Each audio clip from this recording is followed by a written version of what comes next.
আপনারা দেখে থাকবেন ফেসবুক, ইনস্টাগ্রামে এই ছবিগুলো বর্তমানে খুবই ট্রেন্ডিংয়ে আছে। আপনারাও চাইলে খুব সহজে এআইয়ের মাধ্যমে এক ক্লিকে এই ছবিগুলো এডিট করে ফেসবুক অথবা ইনস্টাগ্রামে আপলোড দিতে পারেন। তো এটা তৈরি করার জন্য যেহেতু প্রোফাইল ব্যবহার করা হয়, এইজন্য আপনাদের প্রোফাইল দরকার হবে। আপনারা চাইলে ইনস্টাগ্রামের প্রোফাইলও ব্যবহার করতে পারেন। আমি ফেসবুক প্রোফাইল ব্যবহার করব। সরাসরি ফেসবুকে চলে যাব। এখানে ফেসবুকের প্রোফাইলে এসে আমার প্রোফাইলটার একটা স্ক্রিনশট দিয়ে নেব। তো এখান থেকে আমি স্ক্রিনশট দিয়ে নিলাম। তারপর আমাদের একটা অ্যাপ্লিকেশন দরকার হবে, যেটা জিমিনি। যদি আপনাদের জিমিনি না থাকে ফোনে, সরাসরি আপনারা প্লে স্টোরে চলে যাবেন, সার্চ অপশনে আপনারা ক্লিক দিয়ে লিখবেন জিমিনি। তো এই যে অ্যাপ্লিকেশনটি, এই অ্যাপ্লিকেশনটি আপনারা ইনস্টল করে নেবেন এবং যদি আপনাদের ফোনে থাকে তাহলে এটা আপডেট দিয়ে নেবেন। তো যেহেতু আমার ফোনে আছে, আমি এটাকে ওপেন করে নেব।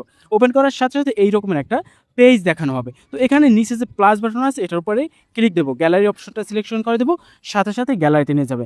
গ্যালারি থেকে আমরা একটু আগে যে প্রোফাইলটা স্ক্রিনশট দিয়েছিলাম, যদি আপনাদের ইনস্টাগ্রামের হয় ইনস্টাগ্রাম, যদি ফেসবুকের হয় ফেসবুক, তো আমি ফেসবুকের যে স্ক্রিনশটটা সেটা এখানে সিলেকশন করে ডান অপশনে ক্লিক দেবো, সাথে সাথে কিন্তু এখানে চলে আসবে। এখানে আমাদের এই যে ছবিটা তৈরি করার জন্য প্রম্পট ব্যবহার করতে হবে। তো প্রম্পটটা আমি ডিসক্রিপশন বক্সে দিয়ে দেবো, অথবা আপনারা আমার টেলিগ্রাম চ্যানেলেও পেয়ে যাবেন। তো অনেকে ডিসক্রিপশন থেকে প্রম্পটটা কপি করতে পারেন না, সেক্ষেত্রে ডিসক্রিপশনে এভাবে আমার প্রম্পটটা দেওয়া থাকবে। তো আমি এখান থেকে একটা স্ক্রিনশট নিয়ে নিলাম। তারপর সরাসরি হোমে চলে আসতে হবে। এখানে যে গুগলের লেন্সের মতো একটা অপশন আছে, এখানে ক্লিক দেবো, সাথে সাথে কিন্তু এই স্ক্রিনশটটা দেখা যাবে। তো এটার পরে ক্লিক দিলে লেখাগুলো কিন্তু সিলেক্ট হয়ে গেছে। তো আমি লেখাগুলো সিলেক্ট করে এখানে কপি অপশনে ক্লিক দেবো, সাথে সাথে লেখাটা কপি হয়ে যাবে। তো ডিসক্রিপশন বক্স থেকে এভাবে এই যে প্রম্পটটা আপনারা কপি করে নেবেন। কপি করে পুনরায় আমি চলে যাব একদম জিমিনিতে। আসার পর এই যে কপি করা প্রম্পটটা এখানে আমি পেস্ট করে দেবো। পেস্ট করার পর এখানে আপনারা কিছু চাইলে অ্যাড করতে পারেন, অথবা আপনাদের যদি ভালো না লাগে তাহলে সেগুলো কেটে দিতে পারেন। যেমন আমি এখানে আমার প্রোফাইলে 10 বছরের একটা কার্টুন বাচ্চাদের ছবি ব্যবহার করবো, এই জন্য 10 ইয়ার ওল্ড চাইল্ড দিয়েছি। এটা আপনারা কেটে 15 ইয়ার অথবা 20 ইয়ার যা ইচ্ছা দিতে পারেন। তো আমি এটা দিয়ে নিয়েছি, আপনারা যেরকমের মনে চায় ওই রকমের করতে পারেন। এখন আমি সেন্ড করে দেবো। সেন্ড করার পরই এখানে একটু অপেক্ষা করতে হবে। অপেক্ষা করার পরই দেখুন আমার কিন্তু ছবিটা তৈরি হয়ে গেছে। এখন ছবিটা আমি ওপেন করে নিই। ওপেন করার সাথে সাথে দেখুন একদম বাংলা নামটাও কিন্তু একদম একুরেট।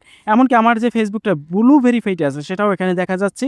17কে ফলোয়ার এবং ফলোয়িং হচ্ছে 137 এবং 1.3K পোস্ট, এবং যাবতীয় তথ্য কিন্তু এসে গেছে।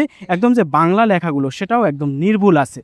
তো এভাবে ইজিলি আপনারা চাইলে ছবিগুলো তৈরি করে নিতে পারেন। এখন এখান থেকে এই ছবিটা ডাউনলোড করবেন কীভাবে, সেক্ষেত্রে নিচ থেকে এখানে সেভ অপশন আছে, এটার উপরে ক্লিক দেবো। একটু লোড নিয়ে সাথে সাথে এই ছবিটা কিন্তু আমাদের গ্যালারিতে নেমে যাবে।